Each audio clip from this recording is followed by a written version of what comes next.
Espíritu Santo, en el nombre del Padre, y del Hijo, y del Espíritu Santo. Amén. Ven Espíritu Santo y enciende los corazones de tus fieles en el fuego de tu amor. Envía, Señor, tu Espíritu y serán creados y renovarás la faz de la tierra. Oh Dios, que has querido encender con el ardor de tu Espíritu nuestros corazones, guíanos en esta tarde para agradarte con este testimonio. Guíanos en este Adviento para agradarte preparándonos a acoger a tu Hijo Jesús y fortalece nuestra esperanza para apasionar al mundo con el nombre de Jesús y de María. Gloria al Padre y al Hijo y al Espíritu Santo. Como era en el principio, ahora y siempre, por los siglos de los siglos. Amén.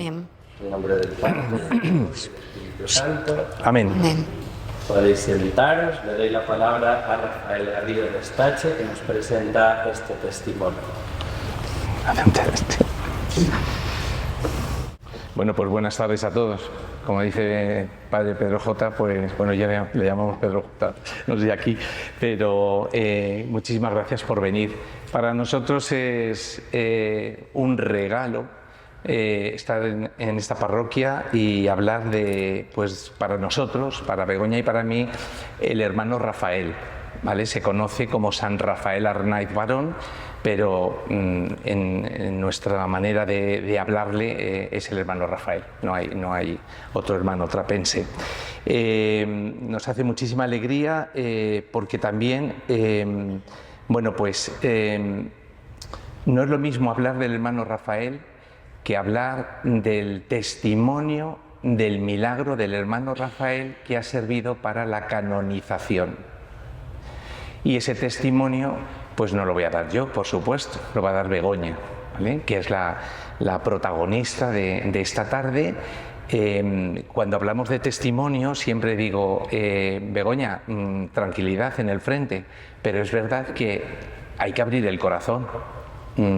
Lo que vamos a oír son palabras nacidas del corazón hacia afuera y eso pues la verdad es que es de agradecer, así que mil gracias Begoña por una vez más pues testimoniar delante de los hermanos en la fe. Gracias a ti. Las gracias también Pedro pues por abrir las puertas,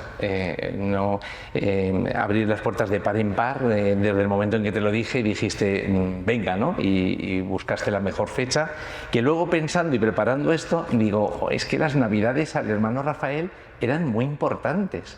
Así que, como estamos muy cerca del nacimiento del niño Jesús, pues también lo vamos a vivir de esta manera, ¿no? Y bueno, pues nada, yo me gustaría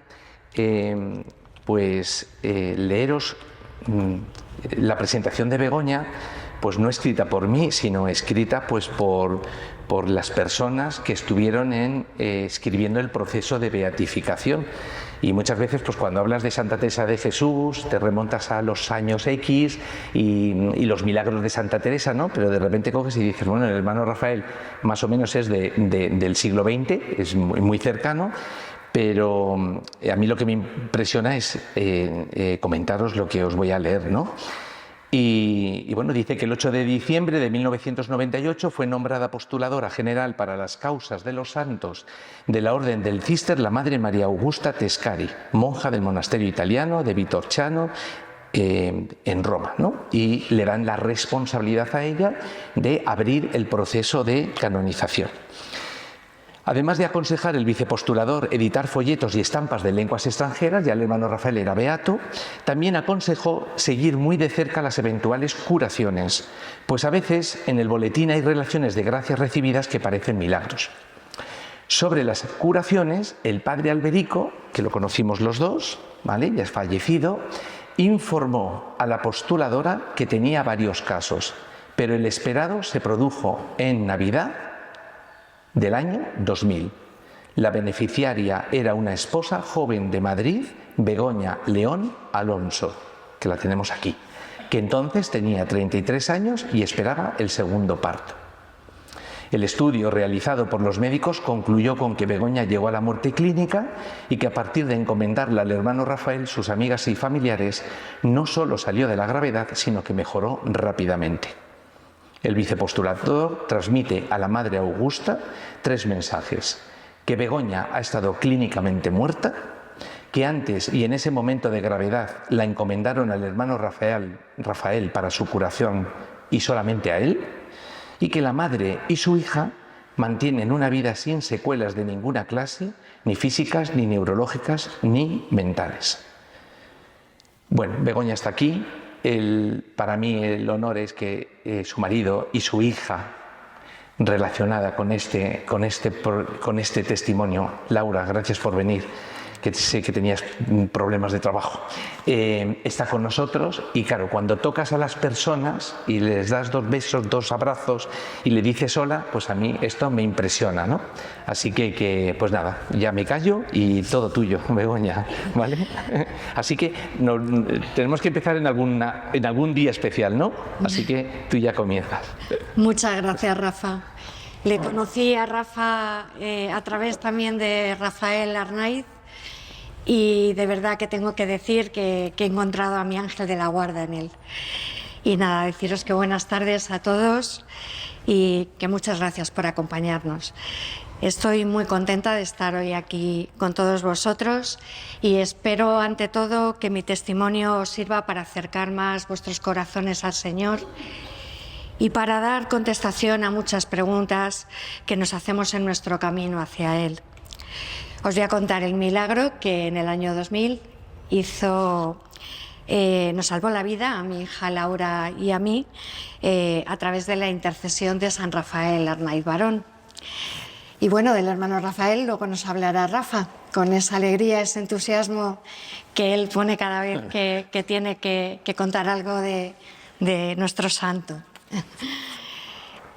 Bueno, pues para quienes no me conozcáis de nada, deciros que nací en Madrid el 21 de junio de 1970, en una familia católica, una familia muy humilde. Mi padre se llamaba Ángel, era el menor y único varón de 4 hermanos, que perdió a su padre con tan solo 9 años. Y con esos 9 añitos se tuvo que poner a trabajar de carpintero, pasando muchas fatigas y calamidades para poder sacar adelante a su madre y a sus hermanas. ¿Qué deciros de él? Pues que era un hombre alegre, cariñoso, muy trabajador, era una persona llena de vida y yo siempre fui la niña de sus ojos. Mi madre se llamaba Carmen, era la segunda de 4 hermanos. Sufrió mucho en su niñez. Por problemas de salud, se crió lejos de su hogar sin el cariño de su familia. Se puede decir que creció en soledad en una cama de hospital. ¿Qué os cuento de mi madre? Pues que era una joya, pero era una joya con letras mayúsculas.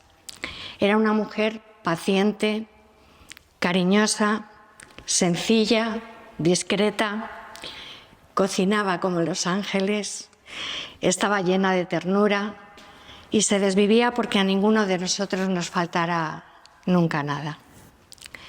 Mi madre era una enamorada del Señor y fue ella la que me enseñó a amarle sobre todas las cosas. Yo era la pequeña y única mujer de 4 hermanos y llegué a sus vidas para alegrar sus corazones, ya que recientemente habían perdido a mi hermano Manuel, siendo aún muy bebé, y esa tragedia les dejó muy afectados. Me eduqué con las franciscanas de la Purísima y con 25 años me casé. De este matrimonio, que con el tiempo no funcionó y se rompió a los 6 años, nacieron mis 2 hijos. Álvaro, un niño muy deseado que llenó nuestra casa de alegría, de quien tuve un embarazo maravilloso y fácil y al que tuve con cesárea porque no se quiso colocar, pero todo se desarrolló con total normalidad. Y a los 2 años me quedé embarazada de mi hija Laura. Estábamos súper felices de su llegada. Pero con este embarazo no tuve tanta suerte, ya que desde el principio fue un embarazo complicado. Tengo que decir que muy antipático y molesto, porque siempre estaba con náuseas, vómitos y me encontraba realmente mal. Pero bueno, los médicos con unas y otras cosas me iban estabilizando y así fueron pasando los meses. En el 5.º mes de embarazo empecé con unos dolores muy fuertes. Me fui inmediatamente al hospital, me monitorizaron y lo que me pasaba era que había empezado a tener contracciones. Me dijeron que tenía una amenaza de parto pretérmino. Os podéis imaginar qué susto me dieron, porque podía perder a mi hija. Así que me pusieron un tratamiento y me mandaron reposo absoluto en casa. Mi familia, evidentemente, se volcó conmigo y estuvieron ayudándome en todo lo que pudieron. Va pasando el tiempo, me van haciendo las revisiones médicas que necesitaba y todo parecía estar bien, pero por desgracia no era así. Mi hija ya no crecía y empecé a tener muchos dolores de cabeza, dolores que persistían día a día y que no se me pasaban con nada, y a los que los médicos no dieron ninguna importancia, pero la tenía, vaya si la tenía. Llegó el día de Navidad, yo ya estaba de 7 meses de gestación. Estábamos en casa, toda la familia, celebrando ese día tan bonito y me empecé a encontrar fatal, con muchísimos dolores, con vómitos, muy mareada, no podía ni mantenerme por mí misma en pie. Horrible. Os puedo decir que me puse literalmente a morir. Mi familia se asustó mucho y me llevaron corriendo al hospital donde me llevaban el embarazo. En principio no sabían qué era lo que me pasaba y como me veían tan malita y quejándome tanto, finalmente llamaron al médico titular y cuando llegó me hizo una ecografía. Vio que había sufrimiento fetal. Así que tenían que hacer una cesárea de urgencia porque mi bebé corría peligro. Menos mal que no me la hicieron allí, porque al estar tan grave no habrían tenido medios para poder atenderme. Y aquí se produjo la primera parte del milagro. El médico titular, viendo la gravedad del asunto, llamó al Gregorio Marañón, que era el hospital público más cercano, a donde me llevaron en ambulancia y entré directamente a quirófano preparado para hacerme la cesárea. Yo en aquellos momentos ya no sentía nada, me tenían completamente sedada. Entonces se produjo la segunda parte del milagro, con el nacimiento de mi hija Laura. Nació muy pequeñita, pero muy sana. No necesitó ni oxígeno ni nada, tan solo necesitaba coger peso. Pero yo no tuve la misma suerte que ella. A mí me dio una preeclampsia, que es una subida de tensión en el embarazo muy grave. Ya solo con eso muchas mujeres mueren, pero yo la pude superar. Empecé también a tener unas hemorragias internas que no lograban parar y tuvieron que cerrar la cesárea a toda prisa porque me moría en el quirófano, haciéndome varias transfusiones de sangre. Acto seguido tuve una falla hepática y una falla renal. Los médicos, al ver mi estado, diagnosticaron un síndrome de HELLP. Esto es una falla multiorgánica. Te fallan todos los órganos del cuerpo. Puede desarrollarse en parte o completo. Yo, como me gusta hacerlo todo a lo grande, se me desarrolló completo. En ese momento los médicos salieron ya a informar a la familia y dijeron lo que os acabo de explicar, que Laura había nacido muy chiquitita, pero muy sana y que estaba fuera de peligro, pero que conmigo no contaran, que me moría. Os podéis imaginar mi familia, se quedó totalmente destrozada. A mí me llevaron a la unidad de reanimación y allí empezó mi calvario. Empezaron mis días y mis noches eternos, llenos de dolor y de soledad. La verdad que mis recuerdos son muy traumáticos. En los momentos de conciencia no sabía qué era lo que me pasaba. Lo que sí sabía es que me moría y que había perdido a mi hija porque yo ya no la sentía dentro de mí. Yo no podía hablar, ni moverme, ni siquiera abrir los ojos, y mucho menos taparme con una sábana. No tenía fuerzas ni para eso. Sentía muchísimo dolor y oía las prisas de los médicos diciéndose continuamente entre ellos: se nos va, se nos va. ¿Y sabes cómo se dieron cuenta de que yo me enteraba de todo? Porque lloraba. Era lo único que podía hacer. Y os preguntaréis que cómo lo sé. Lo sé porque lo ponen mis informes médicos. Al cabo de los días la cosa se complicó. Me dieron infartos cerebrales. Los médicos dijeron que no sabían cuál sería la magnitud de las secuelas, pero lo que sí sabían es que no las podría superar. Y en el hipotético caso de salir de ellas, que me quedaría ciega o tetrapléjica o a saber, con secuelas muy graves. Y después me dio un síndrome de distrés respiratorio. Se me encharcaron los pulmones. Para que os hagáis una idea, todos los órganos de mi cuerpo estaban conectados a una máquina que los hacía funcionar por mí, ya que si no, estaban muertos. Mi cuerpo era tan solo un soporte que ya no vivía, estaba mantenido con vida artificialmente. Ya no había solución alguna, me moría. Ahí los médicos dijeron que ellos ya no podían hacer nada por mí, que ellos ya habían hecho todo lo que podían. Me puse además con unas fiebres altísimas que no podían bajar, con más sangrados internos y finalmente entré en un estado de coma inducido. Dijeron que ya era cuestión de horas o de días, que ya lo único que mandaba en mí era mi naturaleza, y de lo que no se dieron cuenta es de que el único que mandaba ya era Dios. El día 4 de enero recibí el sacramento de la unción de los enfermos. Yo recuerdo que entre mi conciencia y mi inconsciencia lloré.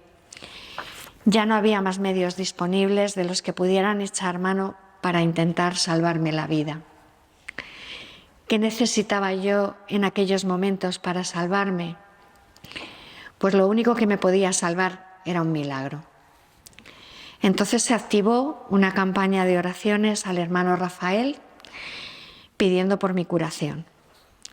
Mi familia, evidentemente, estaba rezando por mí desde el principio de mi enfermedad, al hermano Rafael, a quien tenían una gran devoción gracias a Pepita.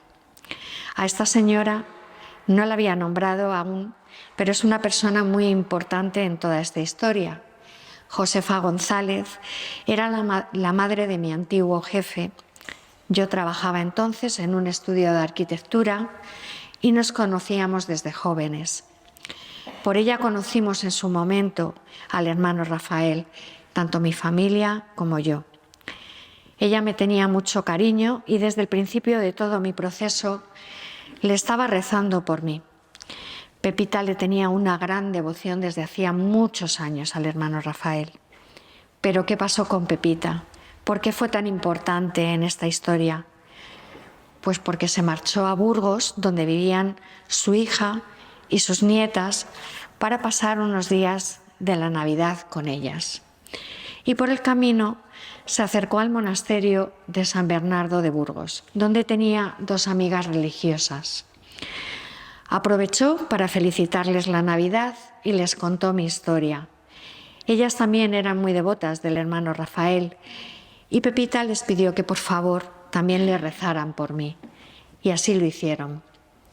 A su vez, estas religiosas llamaron al monasterio de San Isidro de Dueñas y hablaron con los monjes. Este monasterio es donde estuvo el hermano Rafael y les pidieron que rezaran también por mi curación. Y ellos también le rezaron por mí. Pero ahí no acaba la historia.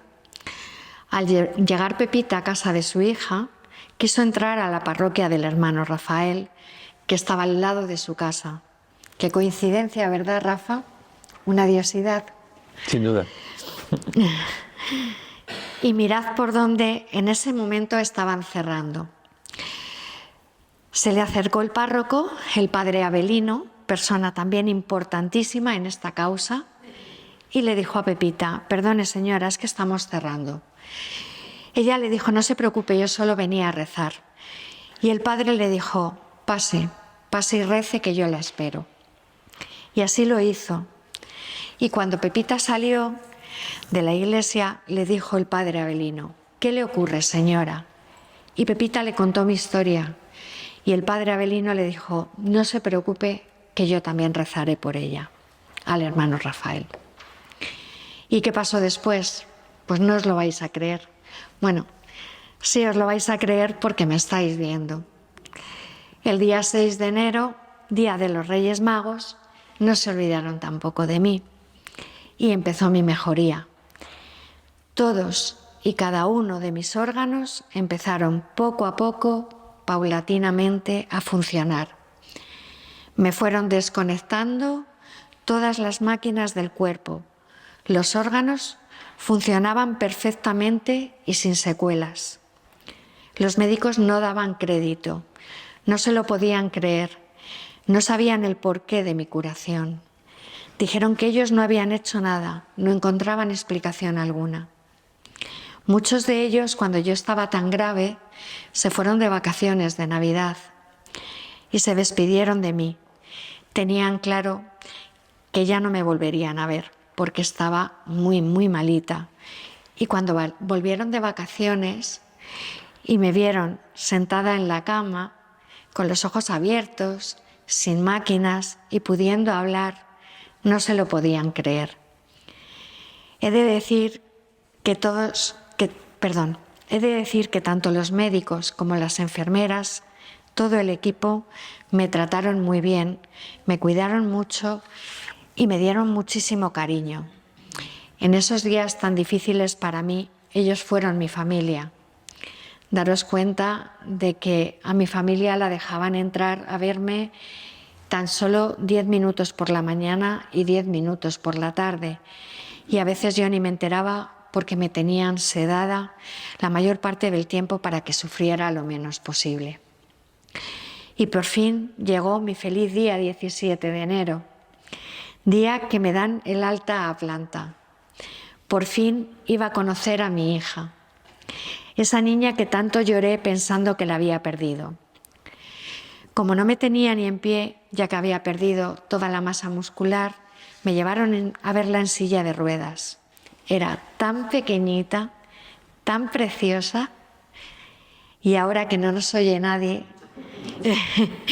os voy a contar que había más Lauras en la incubadora y a ella la llamaban la guapa Laura, muy blanquita y con esos ojos de azul intenso, era una verdadera muñeca. Una de las enfermeras me la puso en los brazos y Laura se puso a llorar. Yo al verla también. Y les dije a las enfermeras: ¿veis? No me conoce. Inmediatamente la enfermera le puso la cabecita en mi corazón y Laura inmediatamente se cayó. Sí me conocía. Por el latido de mi corazón supo que yo era su mamá. Me sentía feliz. Me llevaron de vuelta a la habitación y ¡buf! ¡Qué alegría! Vuelvo a ver a mi hijo Álvaro, quien me abrazaba y no quería soltarse de mi cuello. Me echó la bronca porque había tardado mucho en ir a por la hermanita, que estaba de camino, y porque tenía los brazos y el cuello todos pintados de morado. Estaba llenita de hematomas. Evidentemente le dije que me habían pintado a las enfermeras con rotuladores y que no se me quitaba. Y a los pocos días muy difíciles, todo hay que decirlo, nos dieron el alta a casa. Mi recuperación fue más lenta. Fue una lucha sin límites por superar una mortal enfermedad. Pero poco a poco todos los médicos me fueron dando el alta. Tuve que empezar a caminar, a comer, a beber, a leer y a vivir sin nada de medicación. Y bueno, ahora es cuando viene lo importante. ¿Qué pasó en las Navidades del siguiente año? Que Pepita volvió a Burgos por Navidad, como el turrón, a casa de su hija y pasó otra vez a rezar a la parroquia del hermano Rafael. ahora para agradecerle mi curación. Y el padre Avelino la vio y se acordó de ella y de nosotras. Y a la salida de la iglesia le preguntó: ¿qué tal su amiga y su hija? Pepita le contó que estábamos perfectamente recuperadas las dos, ya en casa, haciendo una vida totalmente normal. Y ahí fue cuando el padre Avelino dijo: esto que me cuenta puede ser un milagro del hermano Rafael. Esto hay que estudiarlo muy detenidamente. Y él fue quien dentro de la iglesia empezó a mover los hilos para estudiar este caso. Habló con los monjes de la Trapa, con el padre Alberico, que ha nombrado Rafa, vicepostulador de la causa del hermano Rafael, quienes a través de Monseñor Martínez Camino, entonces portavoz de la Conferencia Episcopal y ahora obispo auxiliar de Madrid, me pidieron autorización para estudiar mi caso como un posible milagro. Yo dije que sí. Fue un camino largo y complicado. Hubo que pedir mi informe médico completo al hospital, que costó mucho que nos lo facilitaran, aunque finalmente lo conseguimos. Tuve que pasar un tribunal médico y un tribunal eclesiástico. Tuvieron que testificar todas las personas que os he ido nombrando que rezaron por mí al hermano Rafael y solo al hermano Rafael. Y me parece importante hacer especial hincapié en esto. El tribunal médico tenía que estar compuesto por el mismo número de médicos creyentes como no creyentes, para poder emitir un dictamen imparcial y así asegurar que no tenían ninguna influencia sus creencias en cuanto al resultado de mi informe médico. Y todos llegaron a la misma conclusión, y es que no sabían el porqué de mi curación. Lo que sí sabían es que ella no se había producido por obra de la mano humana. Finalmente, todo el expediente se envió a la Santa Sede, al Vaticano, donde estudiaron todo el caso y se aprobó como milagro del hermano Rafael. El día 11 de octubre de 2009, ojo, día de mi santo, ese día es el día de Nuestra Señora de Begoña, otra diosidad. Ese día fue canonizado Rafael Arnaiz Barón por el Papa Benedicto XVI, por el milagro que hizo con mi hija Laura y conmigo. Estuve en la canonización acompañada por Rafael Arnaiz, sobrino del hermano Rafael, hijo de su hermano Leopoldo. Los dos presentamos las ofrendas al Santo Padre en el altar mayor de la Basílica de San Pedro. Os podéis imaginar qué emoción. Fue para mí un verdadero honor estar con el Santo Padre y mucho más acompañada por un sobrino de nuestro santo, alguien que llevaba en sus venas sangre santa. Fue un día maravilloso, inolvidable, lleno de felicitaciones y que pasará a la historia. A día de hoy, deciros que me siento totalmente agradecida al Señor por dos cosas. Una, porque me ha dado una hija estupenda, que es un regalo, y bien puedo decir en mi caso que es un regalo del cielo. Y también por haber sido elegida por el Señor, que me ha dado una nueva vida, una vida regalada por mano divina, algo que cuando lo pienso fríamente, sinceramente, me asusta un poco. Todo ello me hace estar totalmente comprometida a hacer lo que Jesús decía, ponerme al servicio de los demás y poder dar mi testimonio de esperanza y de fe, ya que nuestra salvación se ha demostrado que ha sido obra de Dios y no de la mano humana. Y también hace que en mi día a día pueda reconocer su obra en mí y de esta manera procuro arrodillar mi alma latiendo agradecida con una fuerza que no sabía que tenía. Hoy os he regalado un pedacito de mi vida y de mi corazón y con esto ya termino mi testimonio, que espero que os haya gustado.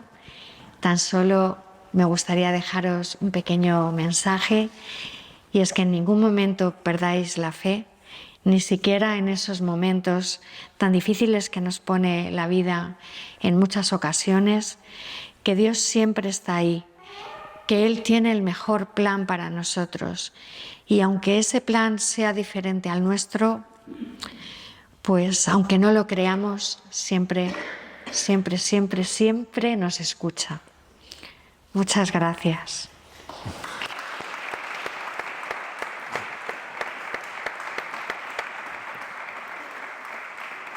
Qué bárbara.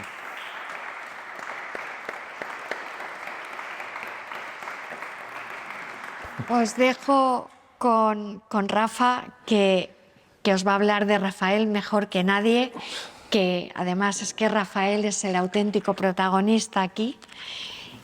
Y hasta ahorita. Yo me ¿Te pongo quedas aquí. ahí? Sí, sí. Bueno, mil gracias, Begoña, de verdad. Cada día emocionas con tus palabras. Bueno, después de esto me imagino que tendréis un montón de preguntas. Yo lo único que lo teníamos así un poco pactado es situaros un poco al hermano Rafael. O sea, ¿quién es, no? Este joven que conoce la trapa con 19 años y muere con 27. O sea, una vida muy corta. Entonces, simplemente daros unas pinceladas para que nos centremos un poco y podáis entender pues todo lo que comenta del monasterio de San Isidro de Dueñas, de la Trapa, y bueno, pues que le conozcáis un poco, ¿no? Por cierto, la foto que os hemos traído es del mural, ¿no?, que se pone en Roma cuando se canonizan a los santos y se baja, ¿no?, una tela o se sube una tela y aparece el rostro, ¿no?, del hermano. Bueno, en Rafael, no voy a hablar del pasado porque no me sale, ¿vale? Es de Burgos, nació en 1911, nació en una familia muy acomodada, ¿vale?, por parte de la madre, el hermano de la madre. Bueno, pues era duque de Maqueda, los duques de Maqueda que vivían en Ávila. Y bueno, pues una persona que su padre era ingeniero de montes, Rafael, y Mercedes, y bueno, pues en esa época pues las personas que tenían dinero y vivían bien, pues iban a colegios muy importantes, y entonces él ingresó, le metieron en el colegio de los jesuitas. En un momento dado al padre lo trasladan a Oviedo y entonces continúa en el colegio de los jesuitas. Son 4 hermanos, el primero es Rafael, el segundo es Luis Fernando, el tercero Leopoldo, que Begoña lo ha mencionado, y el cuarto, la cuarta, es Mercedes. De los 4 hermanos, 3 eligen la vocación monástica. Me parece increíble, ¿no? ¡Qué familia! Para mí es un signo de deciros que los padres, pues desde el primer momento, viven en casa su fe, ¿no? Sus oraciones, sus rosarios, su modo operandi era ese, ¿no? Entonces, Rafael fue monje trapense, Luis Fernando cartujo, Leopoldo se casó y tuvo 13 hijos, ¿vale? Y uno falleció muy pequeñito, o sea, y el Mercedes ¿sí? Sí. Y Mercedes fue ursulina, ¿vale? Entonces me parece que es característico, muy, muy característico. Pero si los padres eran hombres de fe, sus tíos, los duques de Maqueda, fueron los precursores de todo el conocimiento de la trapa. Y todo nació pues porque su tío Polín, que le llamaban tío Polín, pues estando Rafael, perdonad, o San Rafael, ya no sé, por Dios, perdonadme, estando Rafael en Ávila, pues le dice su tío: oye, mira, ya que subes a Oviedo, pues por favor pásate por la trapa, saluda al padre abad, saluda al hermano X, al hermano Y, le lleva unos presentes, y bueno, pues así fue. Y eso fue el 23 de septiembre de 1930, y él tenía 19 años. Se va con unos amigos, paran en la trapa. Imaginaos una tarde de Palencia y entonces se queda en la hospedería. En ese momento coinciden con la liturgia de las horas en completas, rezan los monjes las completas y después de las completas se canta la salve cisterciense, que si no la habéis oído nunca, os invito a que la escuchéis. Y se queda anonadado. La mirada de la Virgen es una imagen, está actual en la iglesia, es una imagen muy grande, es la imagen de la Virgen María de la Asunción, pues todos los monjes mirando a la Virgen cantando la salve, pues él luego en una carta a su tío Polín le dice que no sé qué le ha pasado, pero que no sabe explicar qué le ha pasado en ese momento de la salve. Yo creo que ahí es cuando le atrapa. Le atrapa. Bueno, 19 años, termina los estudios y bueno, pues como una persona de familia acomodada, pues hay que estudiar, ¿no? Y dice, pues quiero ser arquitecto. Y sus padres le dicen, pues la mejor escuela de arquitectura, ¿dónde está? En Madrid. ¿Qué hay que hacer? Pues un examen de ingreso, pues vamos a hacer el examen de ingreso. Una persona muy estudiosa, con muy buenas notas, pues aprueba el ingreso a la Escuela de Arquitectura de Madrid. Y se viene. Y hay unas fotos donde él aparece en la pensión de Callao. Esa pensión de Callao en la Gran Vía, que existe, pues ahí estuvo el hermano Rafael con sus amigos. Y bueno, pues las típicas vida de un joven que viene de provincia, pues a la capital. No hace falta comentaros nada. En segundo de arquitectura, pide el ingreso a la Trapa. Y pasa las Navidades, por eso las Navidades son muy importantes para Rafael. Y escribe el padre Abad, padre Félix, le admite en la Trapa. El padre maestro de novicios, hay una carta preciosa que le dice, ¿pero tú estás seguro? ¿Pero tú, hijo mío, de familia acomodada, con dinero, con estudios, con ningún problema, etcétera, etcétera, estás seguro que te quieres dejar todo y meterte monje trapense? Y él le dice pues que sí, que siente la llamada del Señor. Así que pasa las Navidades, no se lo dice a sus padres, y en Reyes, es que todo es Navidades, Reyes, Semana Santa. Entonces, en Reyes, el 6 de enero, pues le dice a sus padres que quiere irse a la Trapa y el padre le dice, yo te llevo. Por eso, el 15 de enero de 1934 ingresa Rafael en la Trapa por primera vez. Imaginaos este joven, ¿no?, de 23 años, feliz como una perdiz porque siente la llamada del Señor. Primer mes postulantado, mega feliz, hay unas cartas preciosísimas que os recomiendo leerlas y le imponen el hábito de novicio, que es este, ¿vale? Los monjes tienen un hábito y los novicios tienen un escapulario blanco, que es el de la foto, y los que ya profesan con votos es negro, ¿vale? Entonces es novicio.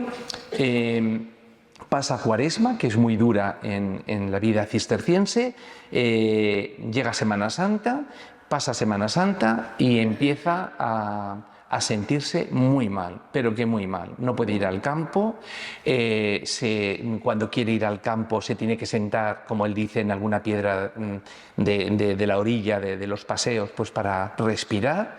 Y bueno, le detectan en mayo pues una diabetes sacarina, ¿vale? Tan fuerte, y en esas épocas pues no tienen los medios que tienen ahora los diabéticos, ¿no?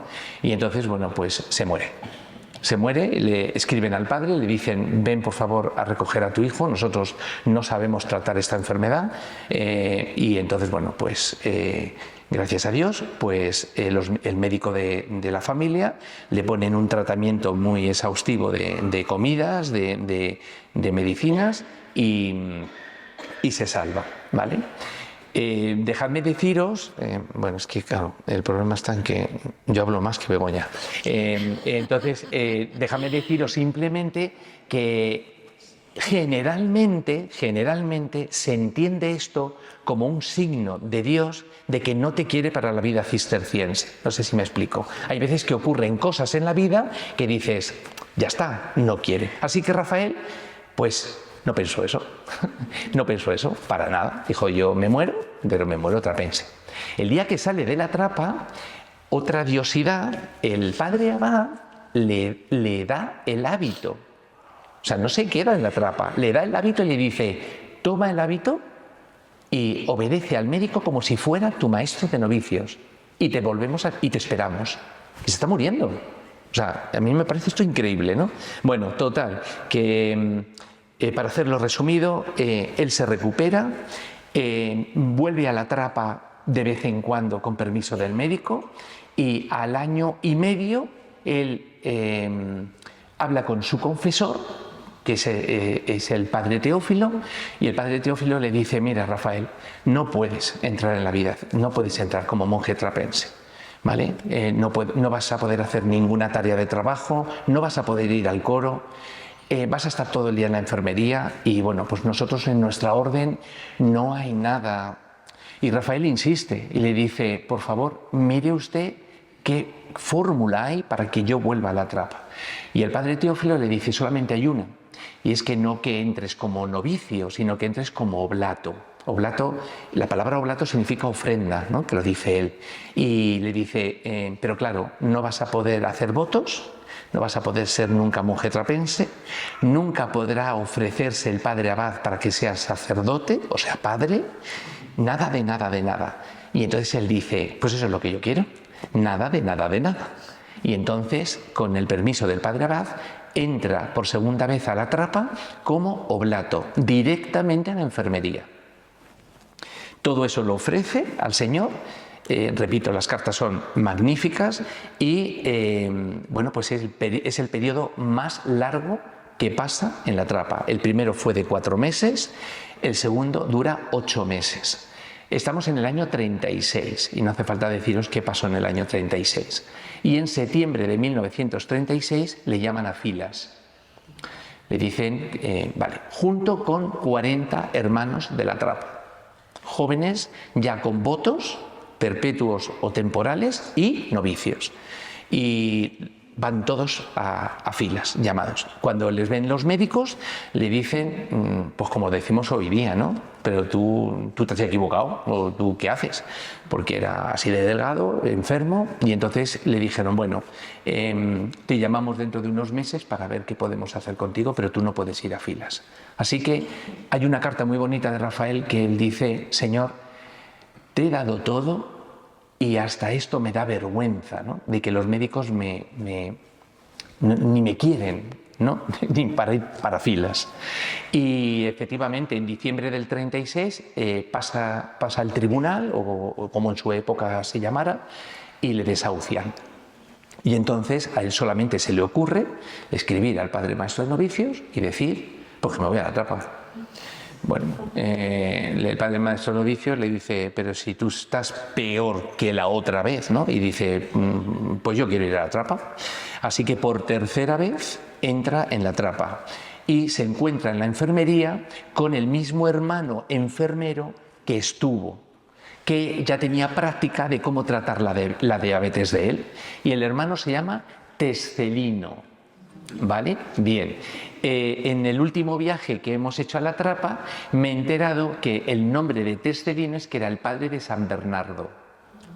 O sea, bueno, yo cada vez que voy a la trapa me entero de cosas de estas. Bueno, el hermano Tescelino pues le recibe, le trata como si fuera, vamos, su hijo, pero en enero estamos ya en enero del 37, llaman a filas al hermano Tescelino. Así que el hermano Tescelino se tiene que ir de la trapa. Él lleva 1 mes en la trapa y cuando hace 2 meses el padre abad le dice, Rafael, te tienes que salir. No tenemos a nadie, no tenemos ningún joven, todos los hermanos son mayores, no podemos atenderte, no hay manera de hacerte tu régimen de comidas, no podemos tratarte. Y él con 2 meses... ¿Vale? O sea, acordaros, la primera vez 4 meses, la segunda 8 meses, esta 2 meses, pues lo ofrece al Señor y se sale. Obviamente todas las salidas, imaginaos, sus padres no con los brazos abiertos, pero sí sin ningún problema de que se venga a Oviedo, ¿no? ¿Vale? Y que sea tratado por el médico de la familia, etcétera, etcétera. Y bueno, él ya empeora bastante en el 37 y habla con sus padres y le dice, yo sé que me estoy muriendo. ¿Vale? Los padres lo confirman y le dice, vale, pero yo me quiero morir en la trapa. Así que entra por cuarta vez en la trapa, ¿vale? En diciembre del año 37. Y él muere en el 26 de abril del 38.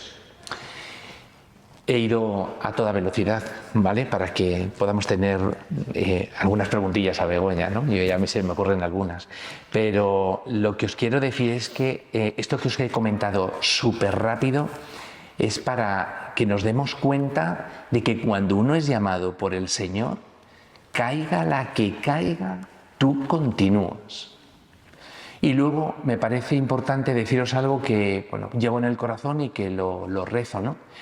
El Señor te pone a las personas a tu lado, a la derecha, a la izquierda, enfrente, abajo. Para mí el padre abad y el padre maestro de novicios y su confesor son, no sé, puestos por el Señor. Porque el padre Félix, el padre abad, se salta todo, se salta todas las normas de la orden cisterciense.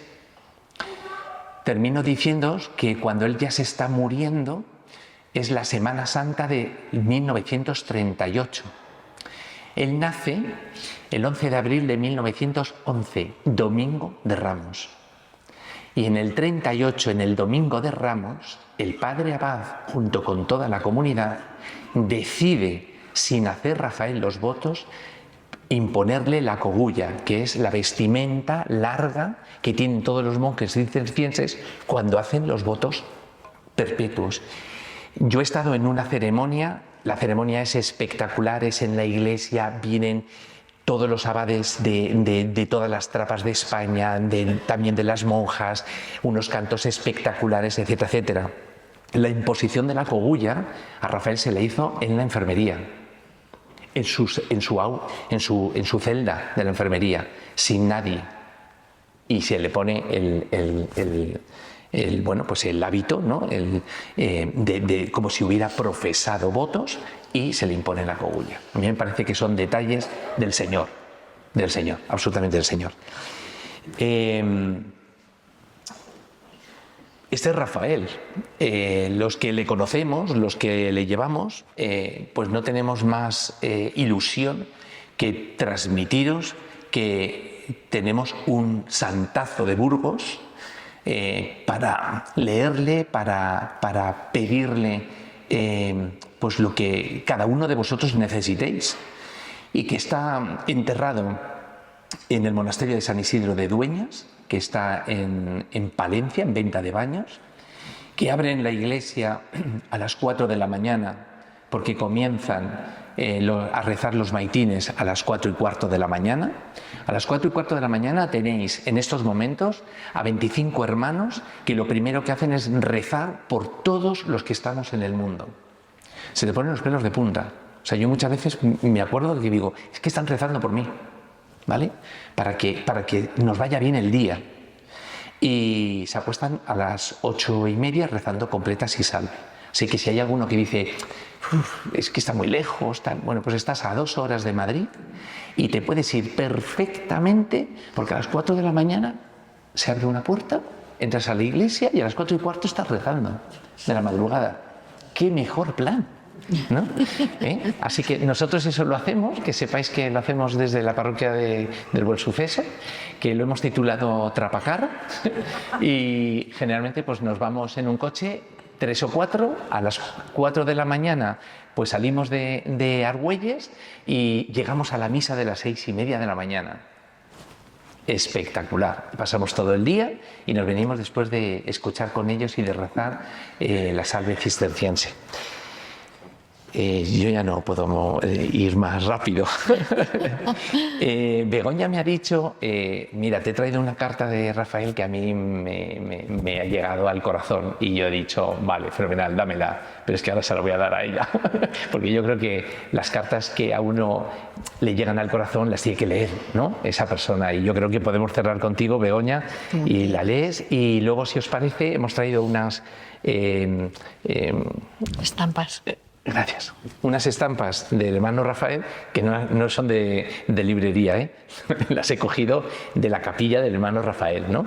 Y entonces las repartimos y rezamos la oración del hermano Rafael, si os parece, y ya pues terminamos. Yo ya termino. Muchísimas gracias, de verdad, por escucharnos, por estar aquí esta tarde, y que nos tenéis a vuestra disposición siempre.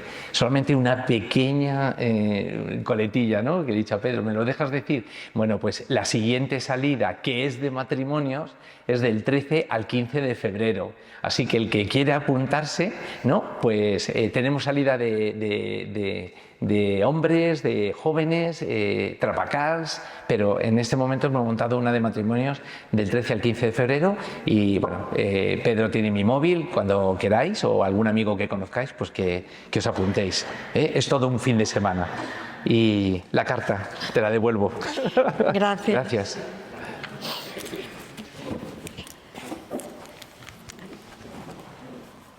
El monasterio va a ser para mí dos cosas. Primero, un rincón del mundo donde sin trabas pueda alabar a Dios noche y día. Y segundo, un purgatorio en la tierra donde pueda purificarme, perfeccionarme y llegar a ser santo. Parece que, dicho así, con esa tranquilidad, llegar a ser santo, parece una pretensión un poco, no sé cómo decir, pero es la verdad. Quiero ser santo delante de Dios y no de los hombres. Una santidad que se desarrolle en el coro, en el trabajo, y sobre todo una santidad que se desarrolle en el silencio, y que solamente Dios la sepa y ni aun yo mismo me dé cuenta, pues entonces ya no sería una verdadera santidad. Es una carta que le escribió San Rafael a su madre, y la verdad es que yo cada vez que la leo tiene 1000 preciosas, pero esta me llega mucho. Y rezamos todos la oración. Oh Dios, que hiciste de San Rafael un discípulo insigne en la ciencia de la cruz de Cristo, concédenos por su intercesión que, siguiendo su ejemplo, te amemos sobre todas las cosas, y corriendo por el camino de la cruz con corazón generoso, merezcamos vivir el gozo pascual. Por Jesucristo nuestro Señor. Amén. Gracias a todos. Muchas gracias.